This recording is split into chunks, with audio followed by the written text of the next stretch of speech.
behalf of Rick and Sue Clark, we do welcome you. The Freedom Movement is the rename. We've rebranded recently. We were known as a foundation, but we really functioned more as a ministry. And so we like the name Freedom Movement, and we have a passion to fight human trafficking and sexual exploitation.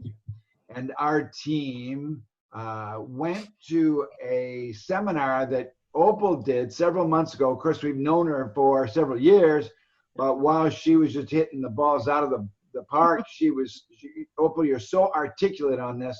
We're thrilled to have you as our special guest on this webinar. And I've been telling people I consider you to be one of the nation's foremost experts on cybersecurity and the issues of online sexual exploitation. Mm-hmm. And now I want to introduce my wife. I'm the CEO of the Freedom Movement, but Sue has a position, the Director of Advocacy. I'd like you to explain that, if you would, please. I've been involved in this fight against human trafficking since 1985, when Rick and I, with our little girls, went to Bangkok, Thailand to function there as missionaries. And the first place we landed, the first night we were in Bangkok, was in the red light district of Pat Pong Alley. We went there to cash our American dollars, and the only way you can get to the window, the bank, was through Pat Pong Alley. And on the way, Rick was being offered girls. And I had my daughters in both arms. I was carrying my daughters, 2 and 4. So that was the beginning of our learning about this whole issue of sexual exploitation around the world. And quickly, as I learned from that experience and the years that we spent in Thailand, and then came home and was engaged in working with internationals and teaching, and then doing research on the whole issues of prostitution and human trafficking, I became an advocate. I wanted to be, as the Bible says, a voice for the voiceless. Those who are victims and they don't know how, they don't have a way to speak up and ask for help or even say no. And so I chose this title as Director of Advocacy because, frankly, God is our advocate. Jesus is our advocate on the cross. And the Holy Spirit is our advocate in our lives. This is from a Christian perspective, but as human beings, we're called to be advocates for those who are hopeless, helpless, those who are the outliers and the marginalized and the outcasts. And so when the Bible teaches me, I have been given a special gift to be able to reach out to those who have broken hearts and those who are captives, and to set them free, and to take as many people with me as I can to join in that fight. So thank you for taking the time to be with us today, to hear from an expert who has a lot of personal case study experience in fighting cyber sexual exploitation. So we trust today will be a blessing to your heart, and we are honestly recruiting you to be advocates, and we want to empower you. And so, Sue, I'm going to slip out of the picture, actually out of the screen, go over to my own screen, and I want you to introduce our special guest, Opal Singleton. Opal, we're thrilled to have you here. We're going to change your last name in a couple of months. Yes. You'll be Opal Singleton. She's getting married on May 30th. Woohoo! So, yes. Sue, would you do the introduction of Opal? Yes, I will. And I'll slip out. The first time I met Opal was at a human trafficking convention. I believe that it was in Ontario, and it was a regional convention with a lot of speakers, a lot of seminars, many people represented from across the United States. And Opal began to share in her seminar, and I thought, oh my word, I can't take notes fast enough. She has so much knowledge and expertise. I want to be like that woman. she's a go-getter. And the more that I've known Opal, that is true. I've heard her say, oh, I was up researching at 10, 11, 12 o'clock last night, because she is an advocate who doesn't give up and is determined that children will be rescued. In fact, Million Kids, the name of her organization. She's the president and CEO of Million Kids. She serves as the trainer and outreach coordinator for Riverside County Anti-Human Trafficking Task Force, and has trained more than 250,000 government workers and leaders about labor trafficking, child sex trafficking, sextortion. And if you go on her website, she has a radio program and a blog and so many resources that can help us fully understand this whole topic. And she is an expert in training at the police level, the LA Police Department, and in the fire department also of Los Angeles. And she doesn't limit her work to the US, but is also on the board of directors at Rafa House International in Cambodia and Thailand. And one of the I love to read and I love to do research, and Opal has 2 books out. Every one of you should have these in your possession. I'm just gonna to promote a little bit here. Her Societal Shift, A World Without Borders, A Home Without Walls. Right up in front. Yes, there you go. It's a good read. I sat down, I like to read before I go to bed, you know, and I think I probably stayed up and read at least half of this one night and finished it the next night, because I just like to devour. And the other one is Seduced, The Grooming of America's Teenagers. And any of you who have teenagers, have teenagers in your, as siblings, have, Ken he works with CASA, the court-appointed special advocates, in helping those who are in the court system. You need to read these books because they are amazing. And so I'm going to turn this over to Opal now and ask her to tell us a little bit about Million Kids before she gets into this whole topic of cyber exploitation. So can we welcome Opal to teach us? Well, thank you guys. I really appreciate you. It's good to be back in the saddle again. I haven't done a presentation for like 2 to 3 weeks. And so I may be a little bit rusty, bear with me. But Million Kids is a small but mighty organization. It started in 2008. I am retired, if you can't tell by my age. And in my retirement, I have become a glass artist. You probably can't see it, but my house is full of glass art that I did. Ooh. And I began to sell the art when I started to go to church, and they had a mission in Cambodia. And I couldn't just like send money. I needed to understand. My background in internet is in international marketing. So I have 3 million frequent flyer miles. So I immediately went to Cambodia. I've been there many times. I lived there 4 months as the acting country director in 2012. In 2010, God gave me a unique opportunity. It was an interesting night. I saw a 3-line ad in the paper to go to the NAACP meeting at Boardwell Park. And I had been out to dinner with my husband, and I told him, said, you know, babe, I got to go to the NAACP meeting tonight at Boardwell Park. And he goes, you know, do you have a boyfriend? Because that's kind of like really strange, babe. And but I knew I needed to go. I was the only audience. And that night, the Riverside County Anti-Human Trafficking Task Force had started, and they held a public meeting, and I went. What that told me is I never care how many people are in the room. Sometimes I've spoken to thousands, and sometimes I speak to 2. It doesn't matter to me. Whoever God wants in the room will be in the room. But what I began to do, they asked me to be their training and outreach coordinator. And I said I would, and they said, but we don't have any money, so I need you to do this for free. Raise all your own money, pay all your own way. And I've been doing that ever since. And we're a small company, but we make a big, big difference. Anyway, as Sue was saying, I'm like her. I am a rabid researcher. So the guys went undercover and I began to research. What probably makes me different than many advocates is I want to know all about it from every perspective. I do report to law enforcement. I report to Sergeant John Sawyer at the Riverside Sheriff Department. They wrote me into their federal grant. There are only three law enforcement agencies in the U.S. that have been funded 3 times to train other task forces, and that's my role. I went on to be post-certified. I heard a law enforcement individual here. I am post-certified, and I'm also an instructor at USC at their school that trains law enforcement.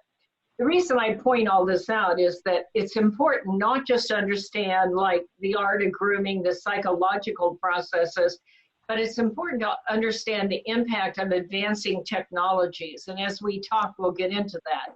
Like things like your mass audience live streaming and the dark net and cryptocurrency and encryption, and that impact on that, as well as taking a look at like money laundering and your foreign national cases. So many people just focus on, you know, a teenager that falls in love with a gang, and that's important because gangs are using that advanced technology and dating sites. But I try to do a mix of money laundering, sextortion, child pornography, technologies, and then understanding the psychological process of the grooming process. So that's what we'll talk about today, and that's what Million Kids does. We've now trained 400,000 people eye to eye. I always kid, I used to look like the person on the back of my book, you know, before I got crazy. But it's important to educate. We educate for prevention and intervention. I'm not into awareness. If you're only aware and you can live with that, you're not for me. We need people to understand why this is so important and equip yourself to be able to make some path according to your skill set that can change that. Yes. Amen on that. And there, at the end of this program, we will, for Freedom Movement, we will be posting a list, a very thorough list of resources that can help each one of you in whatever your capacity is in your family, in your career, in your community. And we have a little section at the bottom that are our catchphrases for the Freedom Movement. And our motto is, anyone can be an advocate. And I totally agree with Opal. We don't want people to stay at just awareness, because that doesn't accomplish anything. That doesn't change anybody's life. And so we're here today to serve you and to enable you to protect yourself, your family, your community, and to move you from that place of awareness to action with choosing to be an advocate in a number of different ways, especially in our city of Azusa, because that's where we live and that's where we work. But this, what Opal is sharing, goes for across not only the United States, but across the world. So at this point, Opal, will you lead us into our discussion of what is cyber exploitation, and why should we care about this? Why should we learn? And why is it happening today? So lead us on. Okay, well, the work that I've done in human trafficking, I began to kind of follow the path about what makes a victim a more likely victim. And the one thing that we're all acutely aware of in this business is that a high percentage of them were previously sexually violated. One of the concerns as I started to understand technology is that technology is changing in such a way that a high percentage of young people are being sexually exploited. So let me kind of back up from where I'm at. You know, if you think of the evolution of technology, well, the first thing that's happening, and this is the book Societal Shift, is this is an important year in society. I believe it might be more important than the Industrial Revolution, because for the first time in all of history, by the end of 2020, the entire world will be connected by internet. Never happened before. For Christians, I believe that's a tremendous challenge, a tremendous opportunity, because our kids will live in a world where they can be reached by millions and they can reach millions. And it changes the way our kids build relationships. In other words, one of the things that is happening is we put kids online and we do not explain to them how the internet's made. When I talk in schools, and I've talked to tens and thousands, hundreds of thousands of kids, I'll say to them, who owns the internet? And they'll tell you Bill Gates or Al Gore, by the way. Anyway, nobody owns the internet. So if nobody owns it, is it private? No, it's not private. If it's not private, why would you ever send a naked photo on it? Have you ever thought about where naked photos go when you hit send? You see, as the world connects by internet, it's a fascinating thing because our kids are the first to try this out. They are technology geniuses, and we have to teach them how to live in a world without borders. Because I believe with all my heart how we teach this generation to use technology with respect and responsibility will lead all future generations on how to use technology. Our kids get a new app, they try it out, nobody explains how it works, and you know, mom and dad are running along behind going, you be careful on that thing now, because the kids know it, the parents don't. There's a study out by, well, first of all, the Center for Disease Control said that 18,000 kids a day are sending a naked photo in the US. I believe that number is low, but I'll take that number because it's validated, and that's important to me.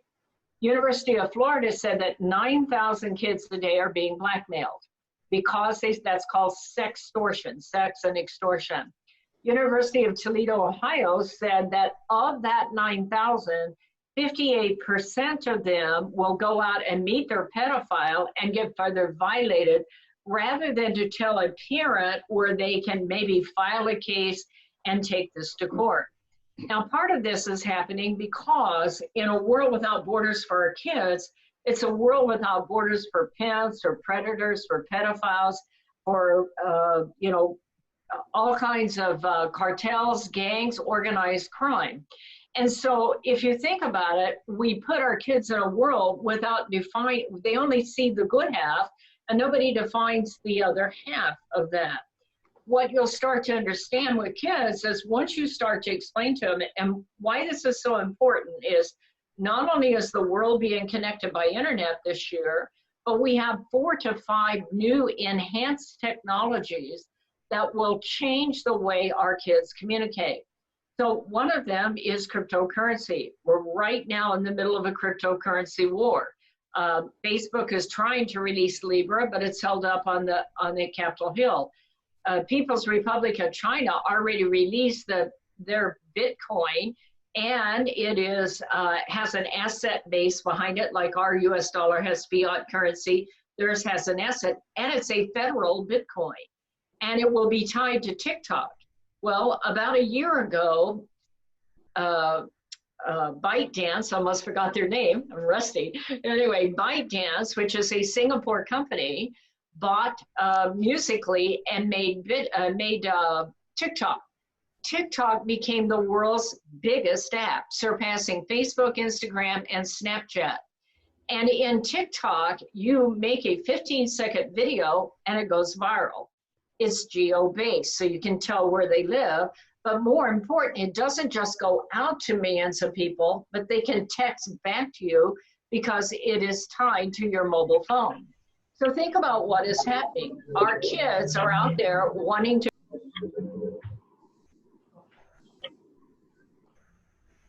No, hold on, I think I'm muted. Opal, I think we can't hear you. Did you mute her? Oh. It says I'm muted. You are unmuted. Can you hear me now? Yes. Yes. I must have exceeded my time. Okay, TikTok thought, T-H-O-T, very, very provocative, but it goes out and the people out there, total strangers, come back. And what will happen is they'll say, wow, you're really good looking. You know, you're really talented. Meet me on Instagram and I'll get you a contract. They'll move them from one app to the other, build a bond, and seduce them. This is happening on a massive scale across the US. So you have encryption, you have a cryptocurrency, you have mass audience live streaming, and you have an entire group of pedophiles who now find each other in the clear web and build large-scale dark web communities where they seduce our kids to send naked photos and then begin to sell them and blackmail them, sell them in the dark net. The reason this is so important to understand is that our kids get blackmailed. They maybe are 8, 9, 10 years old. They haven't even gone through puberty. And their first sexual experience is one of shame. Remember, over 70% of sex trafficking victims were previously violated. All of a sudden, this guy's wanting money. He wants more filthy videos, and he begins to shame this child. And think about the impact of that. That child looks around, and it isn't like Uncle Joe's in the room, and you can say, he's a bad man, he violated me, get him out of there. There is nobody in that room with him or her. And so the shame base is intense. They can't tell anybody. They try to get the photo back. And that is where that whole process begins, where we're literally creating a superhighway of future sex trafficking victims. Now, all this sounds horrible, and it is, and that's why we fight it. But here's what I also know. When you talk to kids in school, they'll listen if you talk right. They don't want to be violated, and they want to be leaders. The most common thing I get is, what about my little sister? I'm really worried she's on TikTok and she's only 10, you know? Or I wish I had known that like last month. Or what about Snapchat? Can they get my photo off Snapchat? Yeah, they can. And so what I find is that education is the key. Once kids understand how all this works, they go, nobody said that to me. And that's really where it's important for you all to understand the big picture, because this isn't going to get any easier. It's going to progress as technology progresses, and millions of our kids are living in a world they don't recognize, using real live emotional feelings like they would in falling in love with a boy down the street. They meet on dating sites, they fall in love, they get seduced, and the end is tragic. So Opal, let me just recap what you took us through, which leads us to this, what can I do about this? So what I heard was the tremendous change in our global economy in terms of using cryptocurrency, and I still don't quite understand that. At the same time, our mass audience live streaming, the availability of all of these apps that children have access to, often with unguarded use because their parents are busy. And at the same time, pedophile communities, predators online searching, and this was my own personal experience. I got on Instagram last week for the first time. Within 30 minutes, I had some guy hitting on me, and I'm almost 70. And I'm thinking, what? This is crazy. And I posted pictures of my dinner. Anyway, let's get back here. So out of that, these pedophile communities are building relationships with innocent children as if they are their friends, and then they are blackmailing these kids when they post some kind of revealing photograph, which leads them to be full of shame and embarrassment, right, and not ever to want to talk to their parents about it, creating a super highway, your words, of sex trafficking victims. And we're talking about kids. Mm-hmm. When I first learned about human trafficking, it was about those who were in their 20s. And then it was those who are in their teens. And then it was, at 12, they're being introduced and seduced into this. Now we're talking about 7-year-olds and who or younger. My grandchildren, they flip around the internet very cautiously by parents, but they think nothing of using different apps and going around. So your conclusion is education is the key. So the big question for you, Opal, is what can we do about this? What is your advice to us as parents, as families, as pastoral church leaders, as community leaders, what specifically do you recommend that we do to understand and then engage in advocacy? Okay, thank you, Sue. Let me back up to your very first point, and then I'm going to go through the rest of them. You mentioned you're not sure how cryptocurrency ties into this mass audience or how that will affect it. I believe that is the single biggest factor that will change our world by the end of this year. That when you take an app, first of all, think about this, since you think globally, you're about to have third world people, and since Paul's on the phone, he and I've had this conversation, I think only yesterday. Anyway, but you're gonna have third world people all over the world that can now be brought into your community in a conversation. More important, all over the world, people will go to them and say, for $10, and set up your little daughter on a webcam and we'll pay you money. And it's no big deal. Or they'll go to a teenager, and in our case, it's happening all the time on Snapchat. I don't know if you're aware, but Snapchat has Snap Cash. They say right on there, now you can monetize the selfie. If you Google it, make money selling nudes on Snapchat, you will see almost 100 sites where our kids take nude photos because they think nothing of it at this point, and they sell that out there to make some extra money. So you're going to have third world people doing it, and you're going to have our kids doing it. The problem with it is they may pick up $20, but they're also going to be blackmailed for a heck of a lot more and a lot more photos. The end result of this is going to be that I believe cyber sex on demand, or interactive pornography as I call it, webcam sex will be the biggest crime in the world, probably by the end of the year or no later than mid-year 2021. It's already a $1 billion industry in the Philippines and has been since 2017. So because it will change sex selling, it'll change sex buying, it will make subscription possible, all of this taking place on cryptocurrency that is tied to apps. For instance, right now our kids have Instagram, but they don't sell off of it. If you get Libra, they will be able to. And so that's how all that happens. So you're asking me, what can we do about it? The number one thing is that we must educate each other. I mean, this stuff is happening so fast, it takes all my time to research it, stay up with it, see the impact, try it out. I mean, fortunately, I work for the Riverside County Sheriff, so, you know, I sit in on case reviews. We talk about how they use a particular hashtag or, you know, some of the TikTok thought things and some of those apps to conduct sexual relationships. So we must upgrade the level of education for teenagers, for parents, and then also for law enforcement, because this is changing all the time. Law enforcement's got a tough road ahead of them.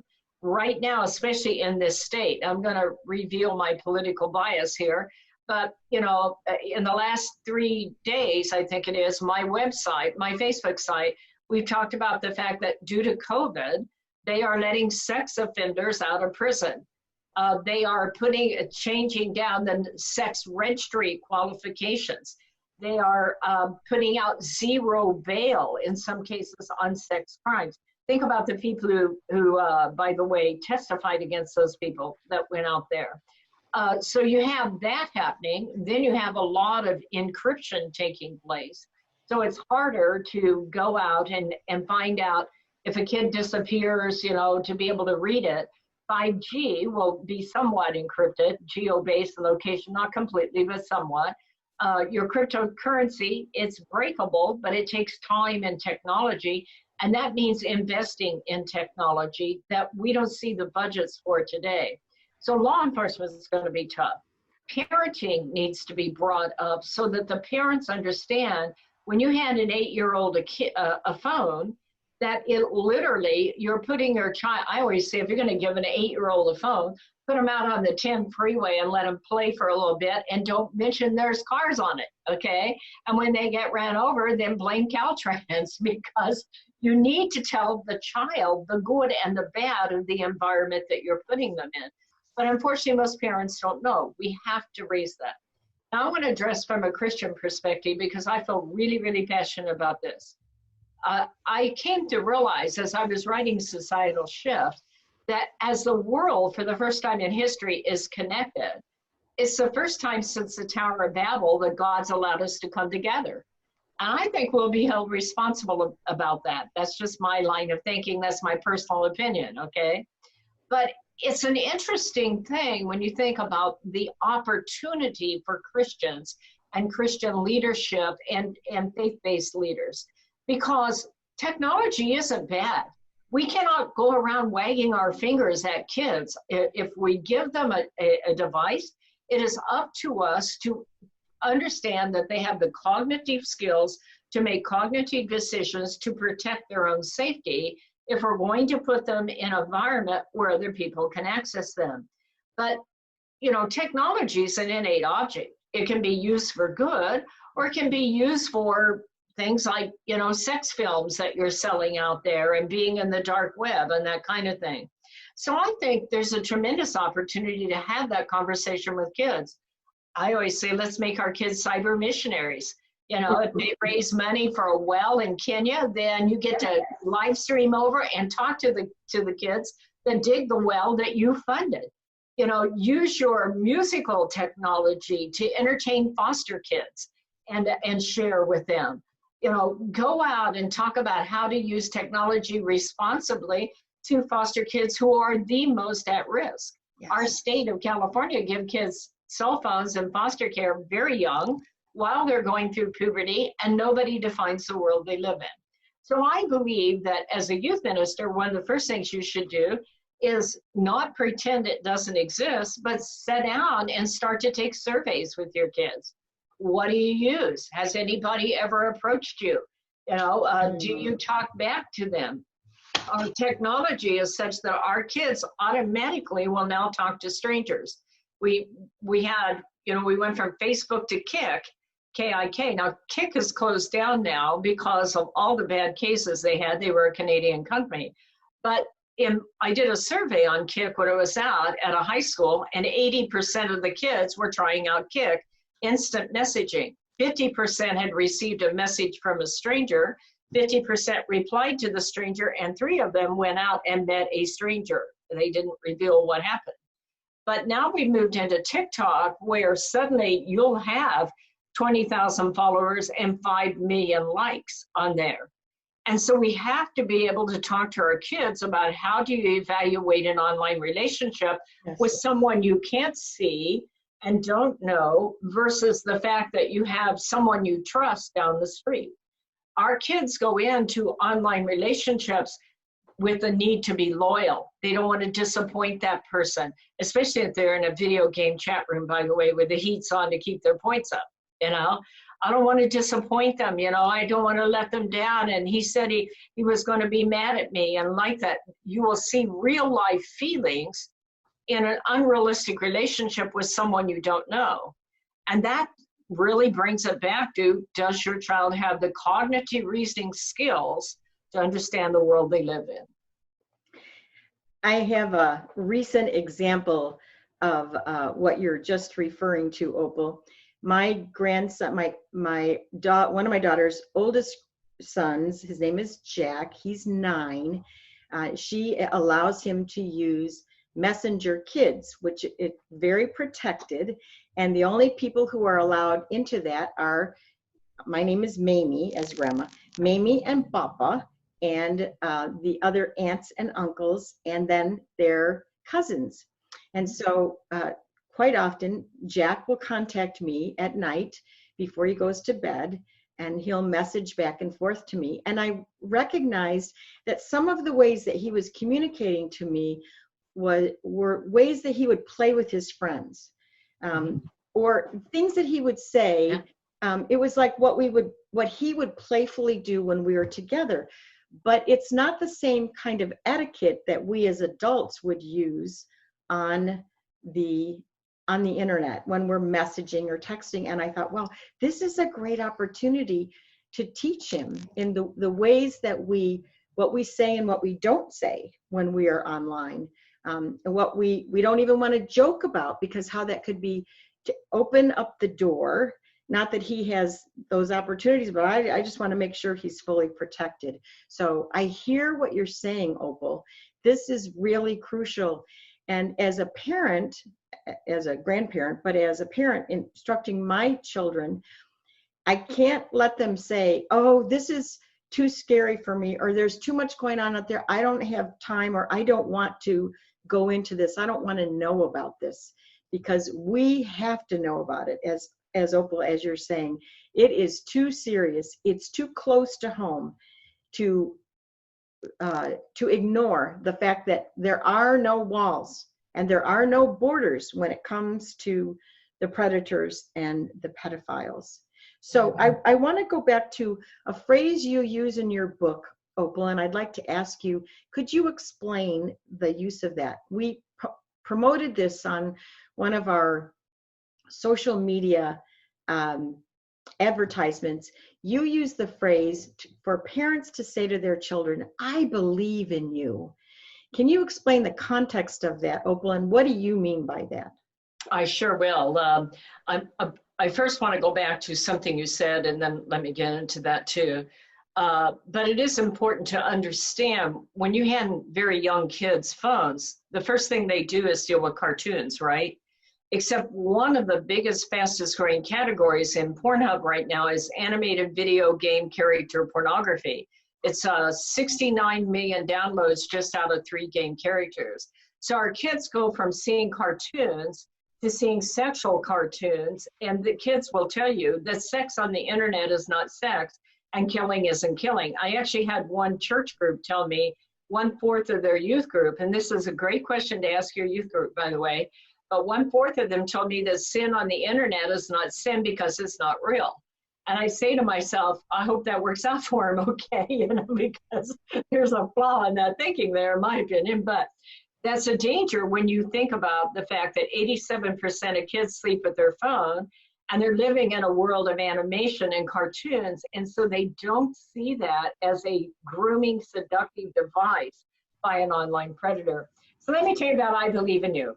As I have worked with kids, literally more than 60% of teenagers in prostitution for sex come from foster care. And I have struggled with that for the last 8 years that I worked in it. I've spoken in buku group homes, okay? Lots and lots of group homes, foster agencies, every chance I get. And by the way, if you have foster families in your church, put your arms around the whole family, help that family, buy them soccer outfits, buy them dance uniforms, get that kid so that they're quasi-normal, if you will. The only difference between me and a foster kid is I had somebody who thought I was the greatest thing since sliced bread. And so it's a core relationship. I guarantee you there were plenty of times I ticked them off, but they didn't throw me out, okay? I got to have that one person that believed in me. Well, what happened, and for those of you who don't know me well, I lost my husband to kidney cancer 3 years ago this last month. And we were married for 44 years, and he was just simply an amazing man. His picture's right over there, by the way. And he was part of this ministry with me. And as he was dying of kidney cancer, we talked about, should I give this up so I can spend every last minute with him? And he told me, no, I need to know that when I'm gone, you're still doing this. Well, one night I came home, and he had prepared for me a sign. It's right over here. It says, to the most beautiful, most intelligent, hardest working woman in the world, love, Del. So for you guys, I'm going to tell you, you don't need to spend $100 on roses. Just type it out. You'll be a hero, okay? But I kept that all throughout the grieving process. And as I sat here one night, I realized, you know, the only difference between me and a foster kid is somebody believed in me. What Del was trying to tell me is, when I'm gone, I want you to know I believed in you. Mm-hmm. So I made these bracelets. I wear them. It's amazing the number of people who wear them for years. I just had a person contact me that she said, I haven't taken it off in 3 years. I couldn't believe it. Anyway, but it's just a rubber bracelet that says, "Main kids, I believe in you." But you know what? It happens is we sell them for $1 a piece, and for every one we sell, we give one to a foster kid. So we've given out tens of thousands of these to foster kids. It is amazing how a foster kid will change when all of a sudden they're wearing something that says somebody believes in them. And they haven't had that. And the reason this is so important is if you look at pimping and grooming, it's all about self-worth. I talk about this a lot on my radio shows, by the way. You know, it took me a long time as a kid to understand, or as an adult woman, I still work on it, by the way, that self-esteem is a decision I make, that nobody gives it to me. It isn't anybody else's judgment. Once I make a decision that I'm a chosen child of God, that I have value, nobody can take that away from you. It is simply a decision, a gift you give yourself. So when I talk in schools, we talk about that, because when that pedophile is out there trying to recruit you on Instagram or on TikTok, what do? They work the numbers, and they're looking for low-hanging fruit. The way you stand against a pedophile is you teach a child to know who you are and what you stand for, that you have that strength of character, that you can look at these guys in the eye and say, you know, get somebody else. I'm too good for you. You're not getting me. In fact, I often will tell them, I want you so tough you tell these guys to flip off, or some other less Christian term. I don't care what language they use, quite frankly. I want them to know, and I will share with them, every time you do what's right instead of what's easy, don't be taking that easy money path. That's how you get into it. If you do what's right instead of what's easy, you get character. You get to be stronger. And this is really the key to combating human trafficking. I share this with youth groups. You know, take your band and go out to a youth group and play power songs. When you walk through the storm, hold your head up high. If you can't sing Christian songs because it's a government thing, sing power songs. But let them know they're valuable and that you believe in them. And that is the key to keeping a kid from taking those chances out there. And as I look at the names and the faces in our gallery who are listening in today, most all of you, in fact, every one of you, you are involved in some form of service in the community, some career of work that is a service provider. And so you get this, the essentiality of building up our children, our teens, and our adults, and our families in their self-worth, in their self-esteem. And the opposite is also true, that there are many out there who are looking for any vulnerable chink in our young people, in our adults. And so that's the place we have to be aware, isn't it? Is where are those vulnerable chinks? Where are our vulnerable people? And what can we do to advocate, to come alongside of them, to be supportive, to have our eyes and our ears tuned to all of those little ways that someone may be giving us a signal that they're in trouble and that they don't have that level of self-esteem that's going to protect them. Well, Opal, we're getting down to the last number of minutes before we want to open this for Q&A. So are there other tips that you want to give us on how we can be most effective in each of our roles in fighting cyber exploitation, and the opposite, educating those who are around us? Well, mainly, I would just share with you that each and every one of you have your own skill set, your own specialty. I'm thrilled to see, you know, the Labor Department, law enforcement, people that are working out in social agencies out there. It's worth everything in the world to have you involved. I will share with you, if you follow me and kids on Facebook, we post new cases several times a day sometimes. Yes. Some of those cases are pretty awful. We don't post them for that. But I look at every case and I've been doing this 10 years now, and I say, what did I just learn about that victim? You know, did she seek them out? Was she a runaway? Was she from a broken home? What can we do to offset that so she's not so vulnerable next time? Is she a repeat victim? And what's the psychological implication of that? I look at it from a technology standpoint. What did they use? How did they use that app? How can I teach parents and kids so they don't get tricked in it? I look at it from a standpoint of the perpetrator, especially in the way of child pornography. It is a global epidemic. They just found a ring out of South Korea that includes lots of US people, a whole bunch of my community, by the way, that had more than 1 million pedophiles using cryptocurrency to belong to a subscription. And then I look at what can I share with law enforcement, because the laws are changing, the technology is changing, the emphasis is changing, and quite frankly, social media is changing public opinion. This is important when training law enforcement that, you know, we have terrorism. The reason why terrorism works is that we're all a victim. Even though the bombing was in Atlanta and we didn't get hurt, everybody's live streaming it. So we're experiencing it. And that's how those people are able to perpetrate that crime on all of society. COVID-19 is a good example of a global world without border crisis, one of our first, which we're all experiencing. When that death toll hits high in Italy, it changes our thought processes. So combating this is not easy, okay? We have foreign national, we have kids, we have labor trafficking, we have massage parlors, we have all kinds of trafficking. It's not easy to stay current on it. But what I would encourage you to do is keep yourself educated and then incorporate that into your own specialty. If you work with foster kids, you know, take a look at, you know, how they use phones, how they use technology, engage them, have conversations, because they don't have a parent that could have that conversation of, we care about you and we want you to be safe. You know, law enforcement, that's a major challenge because law enforcement's vertical and these crimes are horizontal now, happening online and coming back to a particular jurisdiction. So that's really where I would leave you with it is, you know, first of all, thank you for taking the time, especially in hard conditions like this, to listen. And thank you for caring. Each of you will have your own specialty, and I'll help you in any way I can. But the way to stay educated is to watch those cases online. Thank you. Thank you. Thank you, Opal.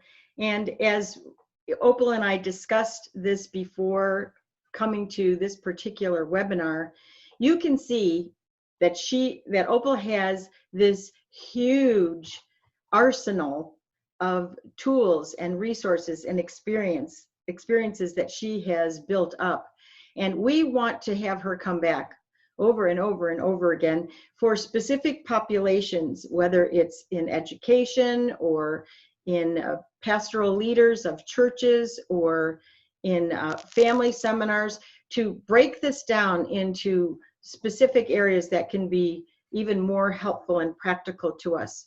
So we're going to turn this over for questions in just a few minutes, but I would like to spend a few minutes reviewing with you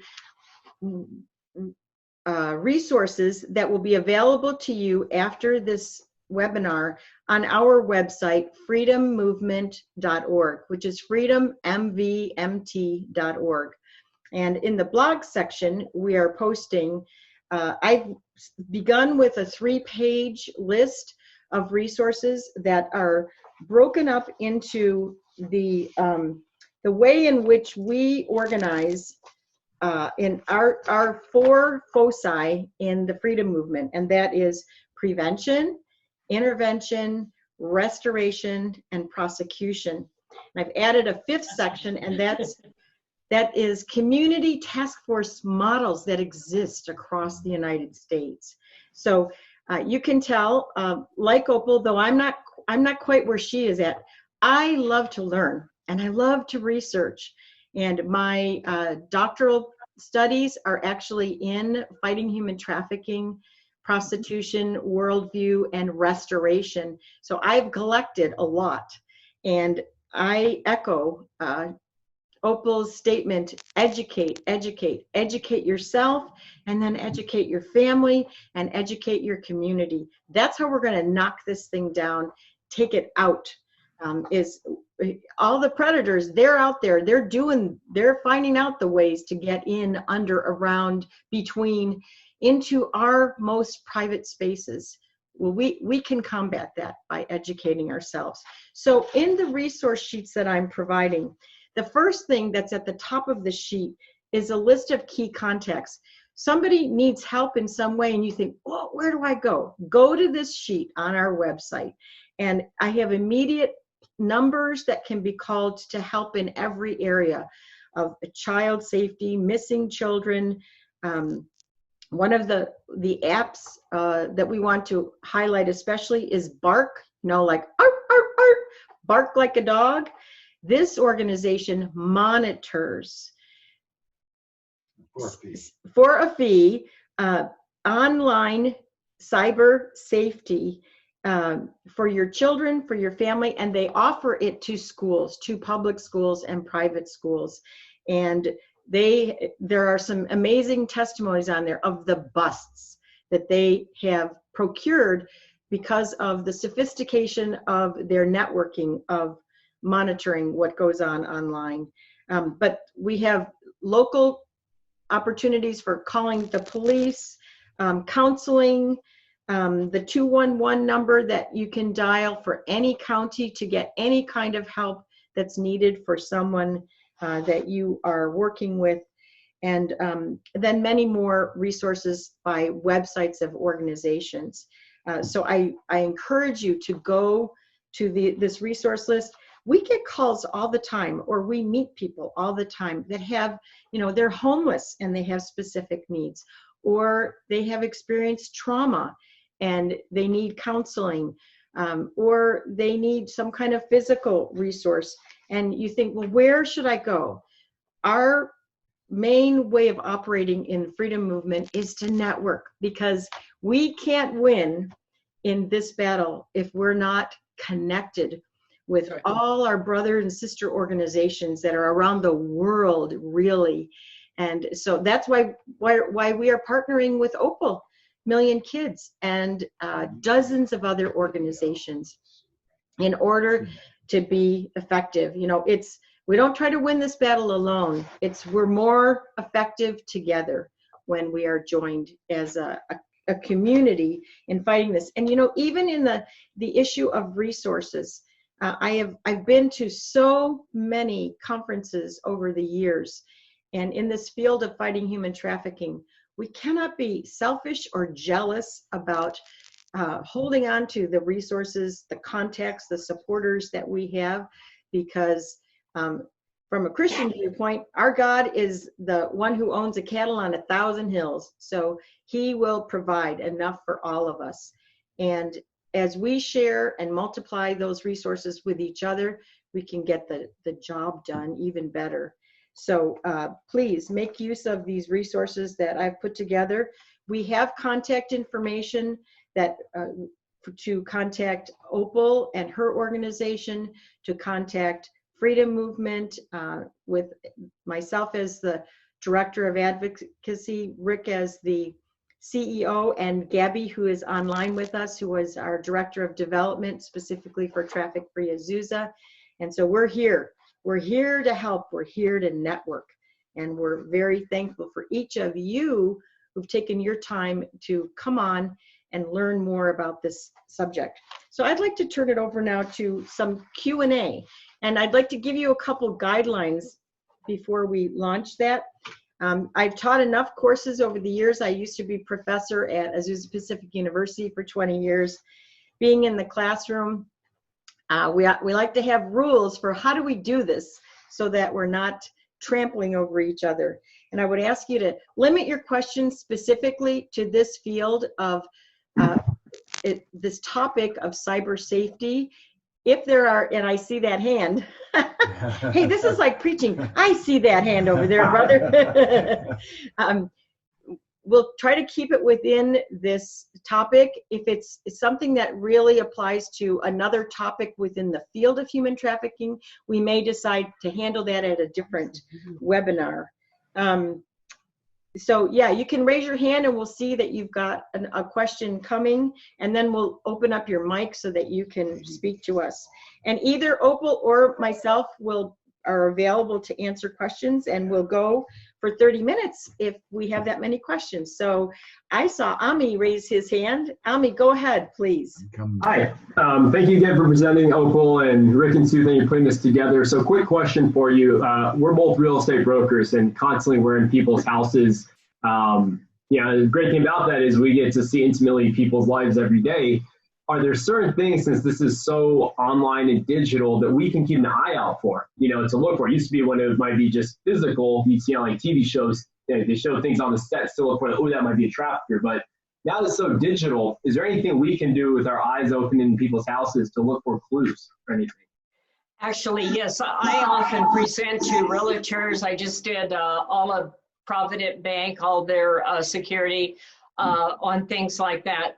There are multiple ways real estate's involved in it. Before we talk about what's going on in the house, you had a very large case out of San Gabriel that was a Chinese ran ring. It was ran by Jerry Wang. They all lived in a 5-person apartment building all together. He had a sister and a girlfriend. This thing was so big, they had 50 bank accounts in 9 different banks, all headquartered out of San Gabriel. It was discovered out of Camarillo for your law enforcement people. That's the reason why when you see a case and it looks like maybe 2 or 3 girls and 1 guy, don't stop there. There are often multiple cases. By the way, I'm going to do a detour a minute since I'm talking a second to the law enforcement person. The way you find that is you find the victim that is being advertised on a sex site, drag and drop that photo into Google Images, and if you start seeing that same person advertised in multiple cities, you will know very quickly that you have a ring. But this thing was so big that when you, the sex buyer, called, you got a telemarketing center. It was all about money laundering, and it took place there in San Gabriel. There are 5 cases now out of California that had, they were so big they had call centers. But my point there is, being realtors, take a look at transactions. Are they all cash? Is somebody holding a note? And there's a lot of cash movement going back and forth. Do they have a straw buyer or a straw seller? So take a look at something like that. When I train code enforcement and realtors, and I have all my slides, we talk about what particular houses look like. San Gabriel has this huge, unique thing.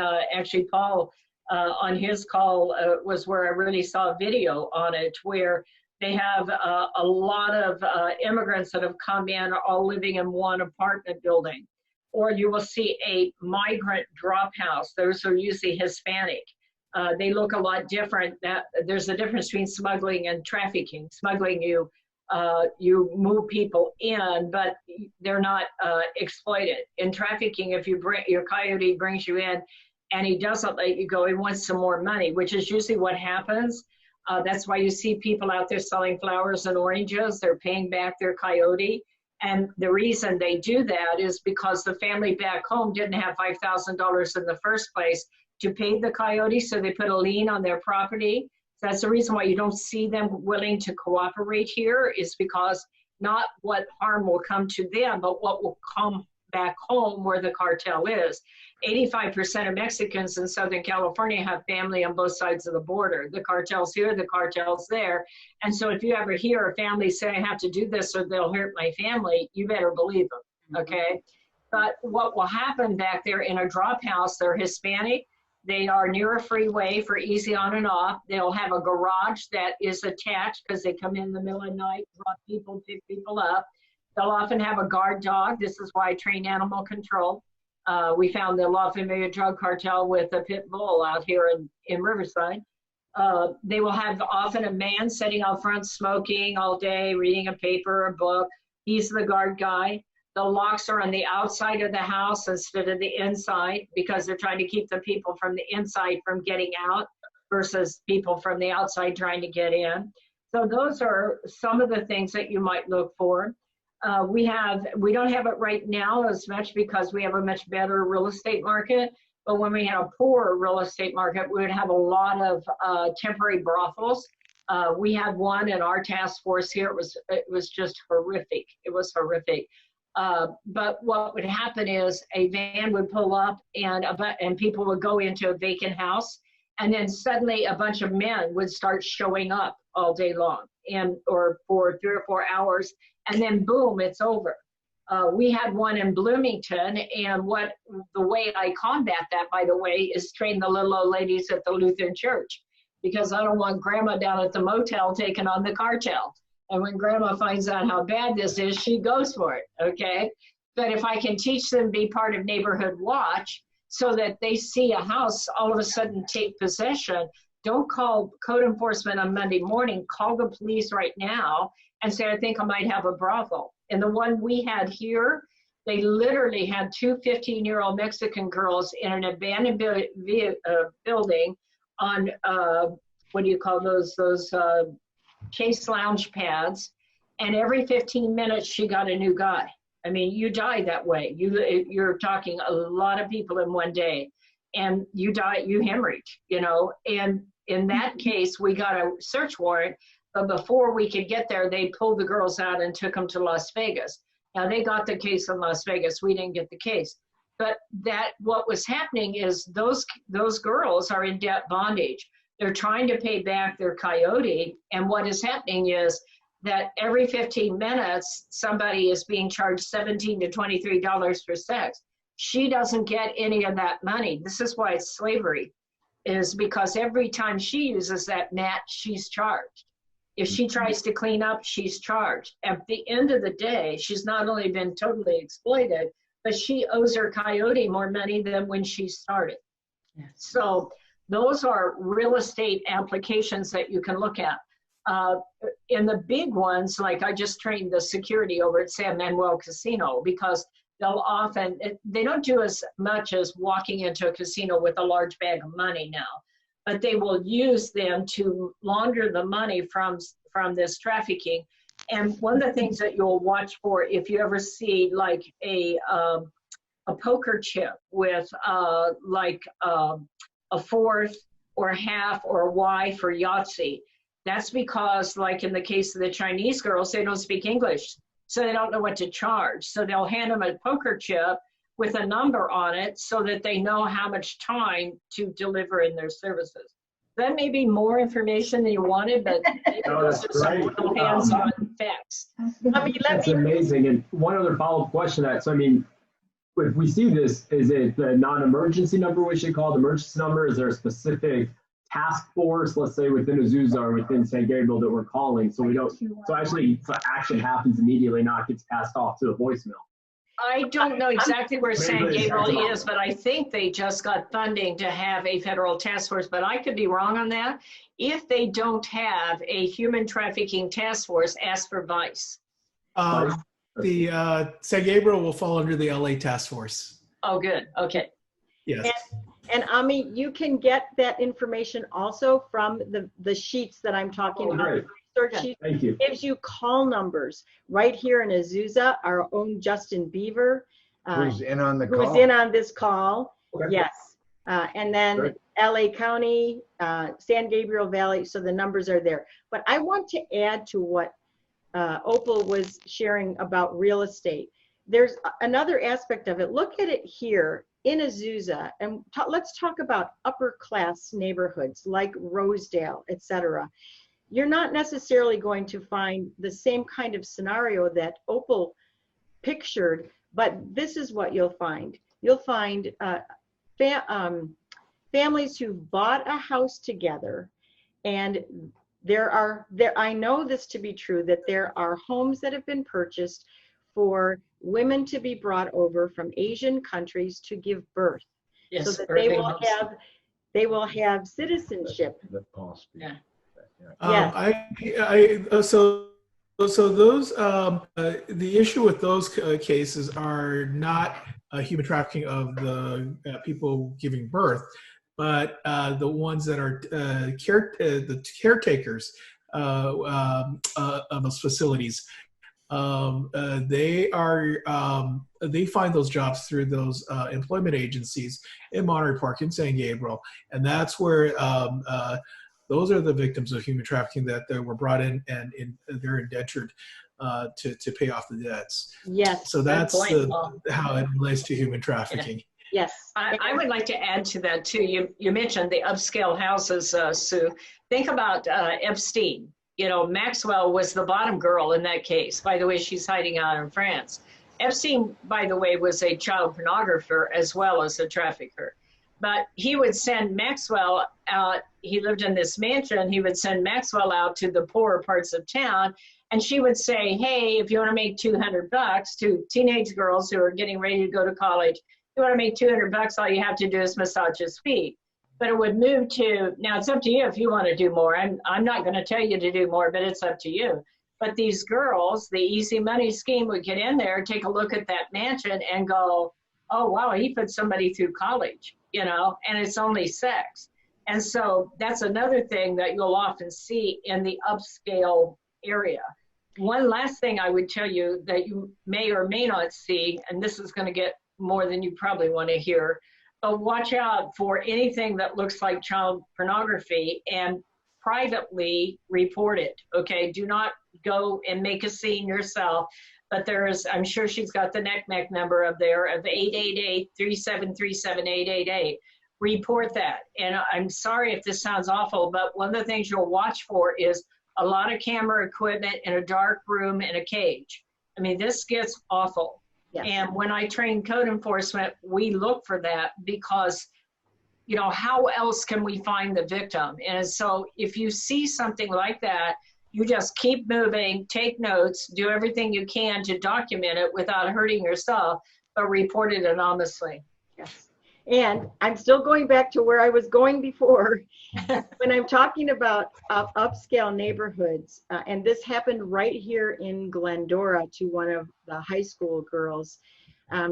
It doesn't look like slavery, but especially through cyber exploitation, girls and guys can build relationships online with somebody, they think is becoming their new friend, and then it graduates to their new boyfriend or girlfriend, and they exchange those photos, and then they are blackmailed, and then they're invited, and this is one of the big problems these days, they're asked to meet, and that person, that teenager, becomes abducted, and you see them showing up on missing kids as NCMEC. But where did all that start? This is what I want to get to. It's about the relationships that are at home. So as realtors, you get close to the people who are buying and selling homes. You can see, does it feel like normal relationships going on in this family?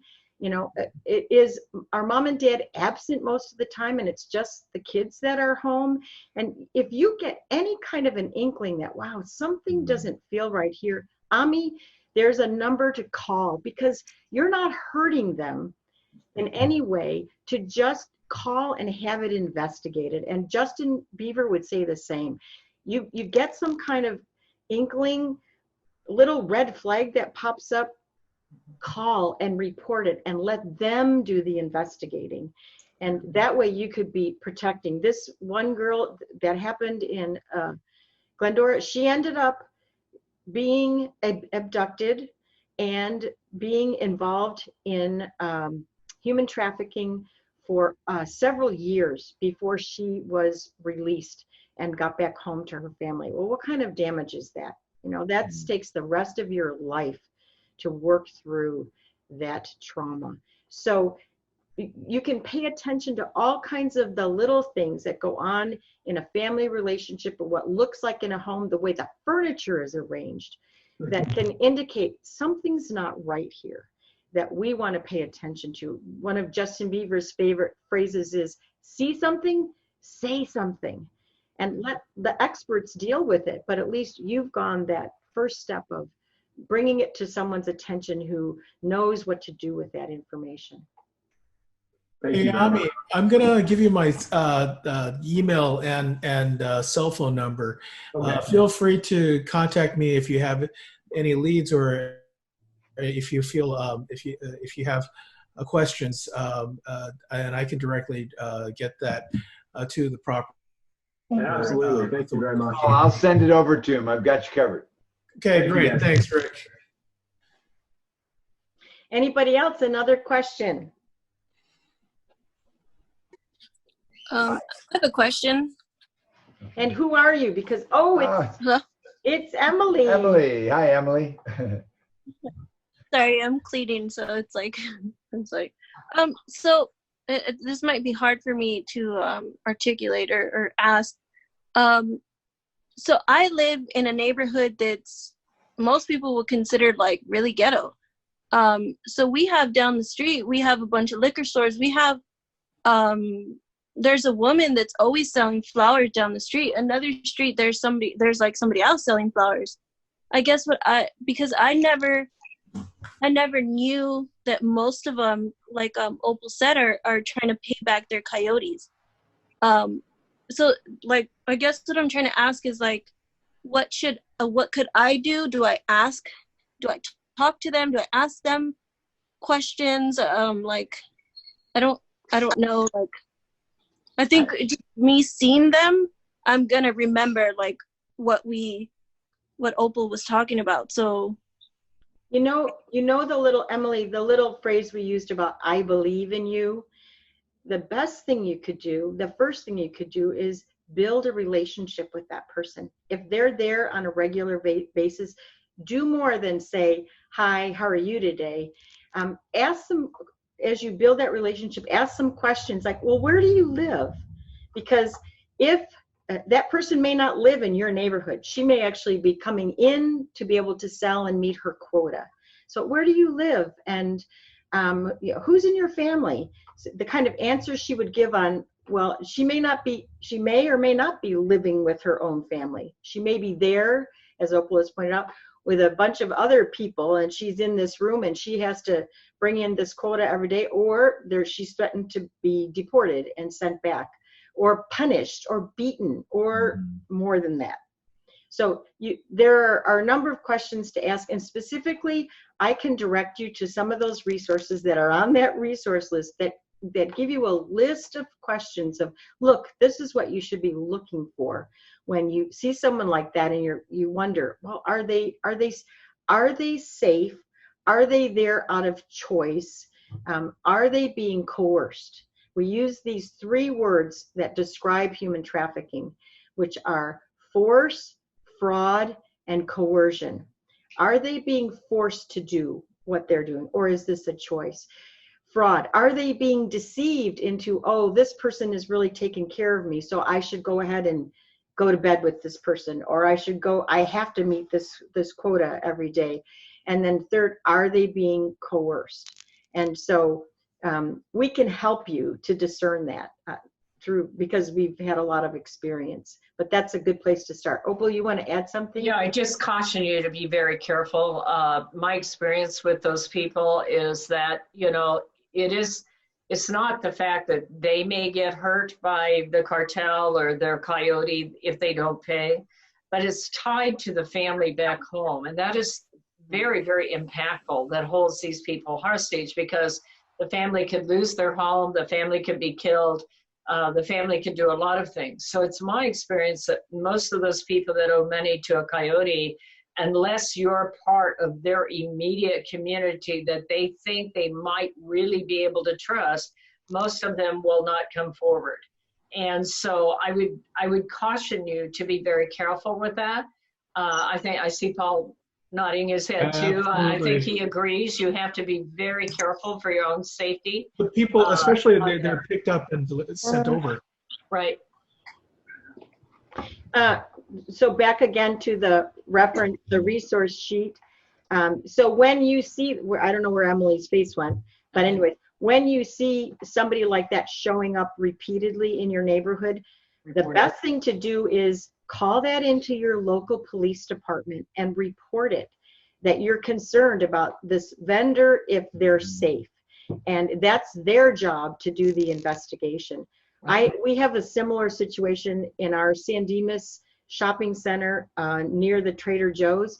There are always these, mostly it's men who are out there who are very experienced musicians playing a violin or some other instrument where, I mean, it's, this isn't some guy down the street who does this as a hobby. They're obviously experts, and yet they're out there begging for coins and dollars, and they're often there with a wife or somebody who is obviously in need. Like they may have kids with them, and then they have a bucket out there. My daughter has repeatedly gone and spoken to different ones. They're from Eastern Europe. So it's this whole group. And we have reported it once to the San Dimas Police Department, and they said, well, the problem is that they come and go, and they're not from the area. They're usually from Anaheim or one of the out of this county. But to me, that spells some kind of labor trafficking ring. This is important. This is why it's important to go and talk to the task force, because the task force is encompasses cross-jurisdictional as well as international.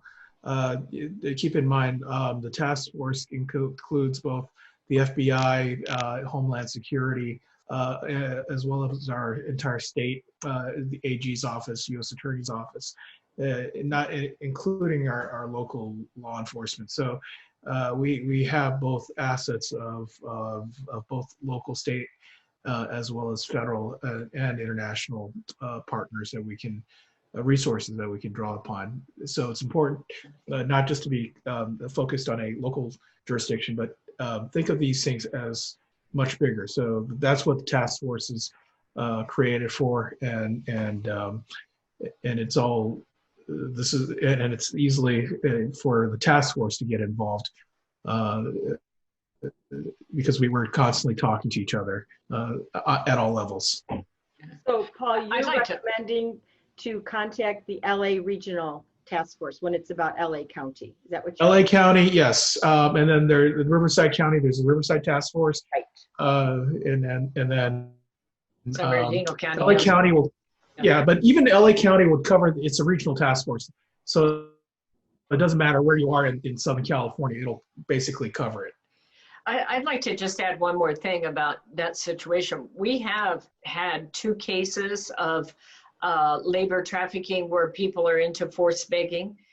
We had people who were in a nail salon and they were watching 2 women in their 50s who were out begging every day, and a gang controlled them. You would see the guy standing over there having a smoke by McDonald's, and every time the women got money, he would come and take the money and kind of rough them up, and they withhold their food until they collected enough. Now, that business was there every day, and they could see it and even get some photos carefully of it, and they alerted it to us, and we turned it into a real case. So it can happen, but the thing I would one more time reassure you, don't get too involved where you might be, where you're not safe. You know, in their case, they were seeing it every day, they could track it. But, you know, people on the street, you don't know what you're getting involved in, and that's the reason why we have anonymous reporting. So again, the recommendation is report the tip to the experts. Yeah. Justin, I noticed you nodding on that. It's a privilege to have you here. Yes. Would you like to say a word? This us is your- Detective Justin Beaver, and he's a specialist in this on a daily basis. Right here in Azusa, he's the #1 phone number on our resource sheet. So Give just us like your what you're recommendation, Justin. saying, yeah, just like what you're saying. Can you get a little louder, Justin? Maybe lead into your mic. How's that? Not great. I can hear you, but Sorry. I can hear it. We're having some technical difficulties. There, that's better. we've got it. All right, perfect. No, you guys said it. You guys said it already. We can't investigate what we don't know about. So if you see something that you're suspicious of, or that you'd just like us to check out, make the phone call. Let us go down there. We'll send officers down to wherever you send us. If we see something that we know we've been trained on, then we will make those notifications to the Regional Human Trafficking Task Force through LA County. Paul said it best. We also contact and communicate very well with San Bernardino County, Orange County. We all communicate. So when it comes to different trends and people moving in and out of the counties, we do know about that, and that information is shared through a number of different law enforcement databases.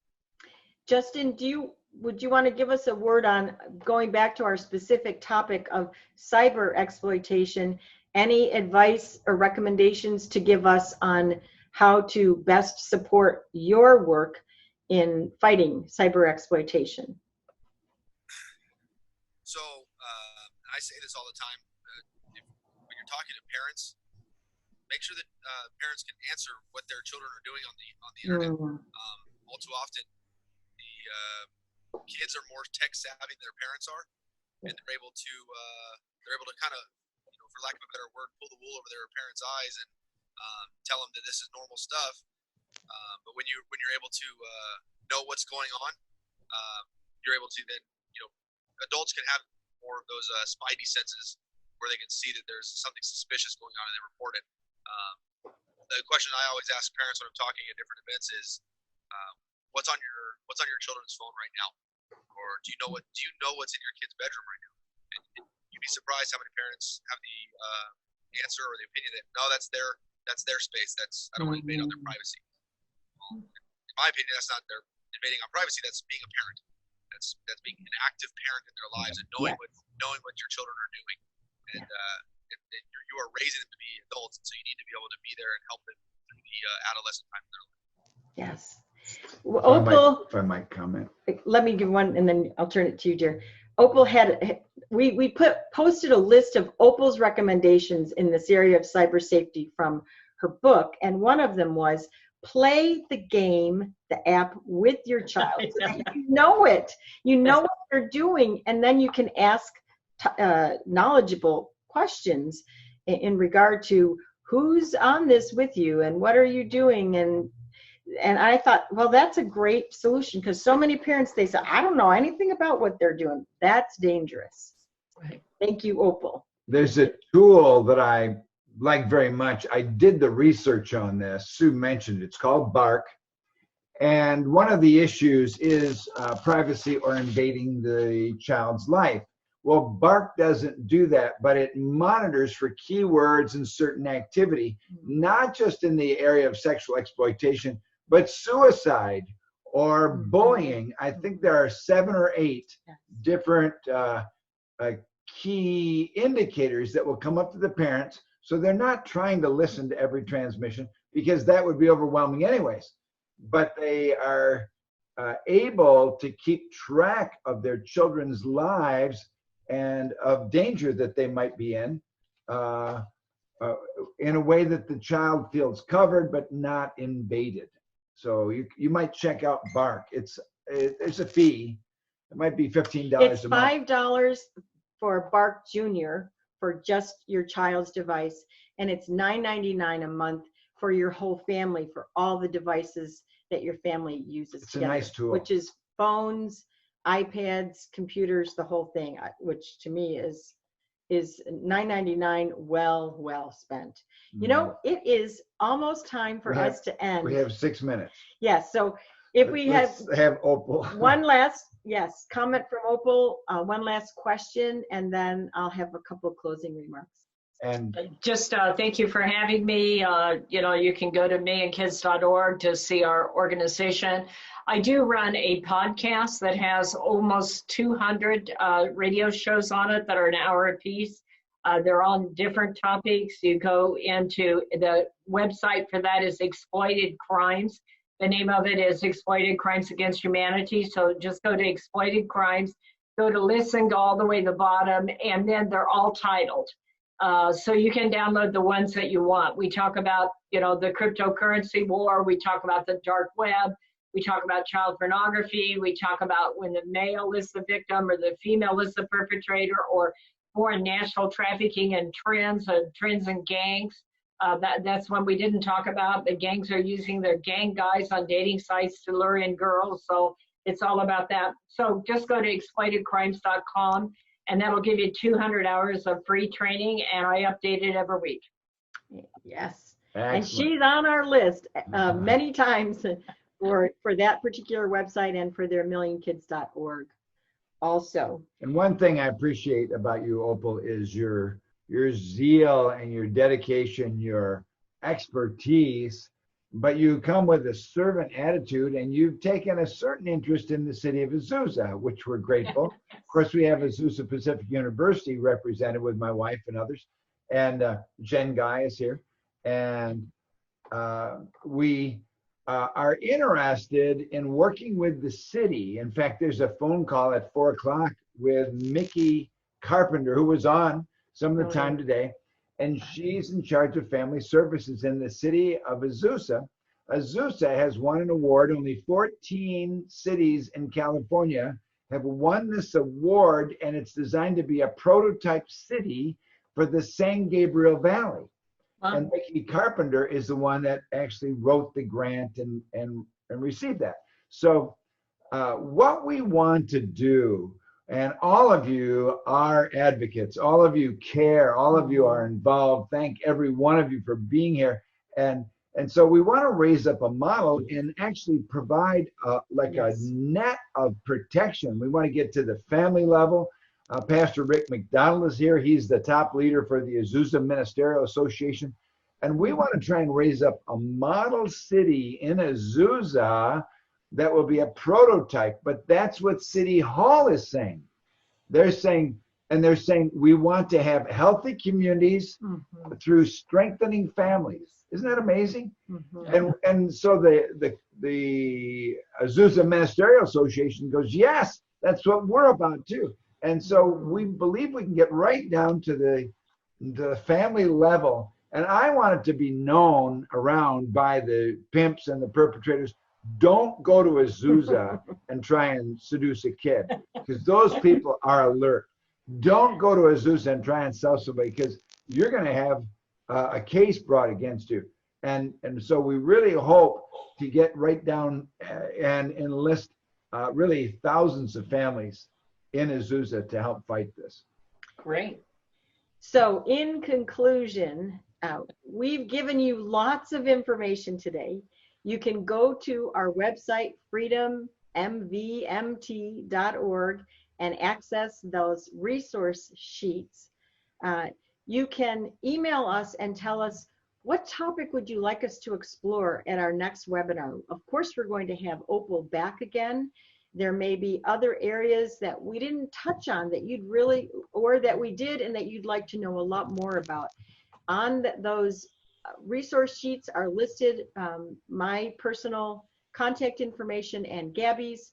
And so please text us, email us, and tell us your reaction to this seminar and your desire for further topics. We would delight to hear from you and to be helpful in any way. And then at this point, I'd like to have us close, and Rick's going to lead us in prayer, because we can always use God's help in this fight. And thank you once again for all of your participation. Oh, one last thing. We have a lot of names. I'm not always sure what organization you're with. So I would appreciate it if you heard from us, that you would respond by text or by email back to us, because you did get that information from us, and say, I'm Jennifer Retina and this is who I'm with, so that we can follow up with you, because we care about what you have to say. Gabby, you're our specialist. Yeah, I have a quick comment. I have been seeing all of the messages from the chat, questions. I'm writing them down. Some people have asked for the resource sheet. Once we upload it, we will do a mass email and send that out if you haven't accessed it through our website. Paul Chang put the website for the LA human trafficking, the link right on there. So if you want to access that. And there are some few questions that I have written down. I will go over that with Rick and Stu, and we will answer those for you. So, yes. And one other thing, Betsy, I want to make sure I say your last name right. Portillo, probably. I'm not sure if you. Yes. Did I say that right? Good. Yeah. She commented saying, if you would like to be put on the email list for the San Gabriel Valley Human Trafficking Task Force, to write down on the chat, and she will go ahead and do that. If the chat goes away when we close, just email me and I will direct that to Betsy, and my email's on the resource sheet. So just in case, because sometimes when we close out the Zoom, all of it closes out. So just wanted to send those few comments out. And thank you, Jen, for all the posting to advertise this webinar. You know, we're trying to just get up to speed with all this technology, but it's been great. It's been wonderful to see all your faces. So, Father, in Jesus' name, we bless every single person here. and you are an advocate. You are equipped to protect. You can mentor, you can see, you can help. And it takes a citywide effort to provide a citywide covering. We pray that Azusa will be a model city and that it will impact the San Gabriel Valley. We pray for our frontline warriors, Detective Justin Beaver, Paul Chang, and Opal. We thank God for you. We ask God's blessings on you and pray blessings on your new marriage. We celebrate that. And we will welcome you once the COVID-19 scare goes away or danger goes away. We will bring you to the city and we will have a very special reception for you as well. So, Lord, thank you for the sweet time we've had together, and we bless each person as you are standing so faithfully to protect the kids of our city. In Jesus' name, amen. Amen. One last reminder, we do have the existence of the Azusa Community Human Trafficking Task Force. We have met periodically, but that will be once coming up soon. Once Excellent. COVID is over with, that will be meeting again. If you're not a part of that, but you're interested, just indicate that also with your text or email. We'd be happy to contact you and talk to you about joining us. So once again, thank you, Opal. This has been tremendous, and let's do this again in a number of weeks. Let's give Opal. Thank you guys for putting it together. Thank you very much. Have a great rest of your day. Thank you. Well, So great to see you guys. soon. Bye.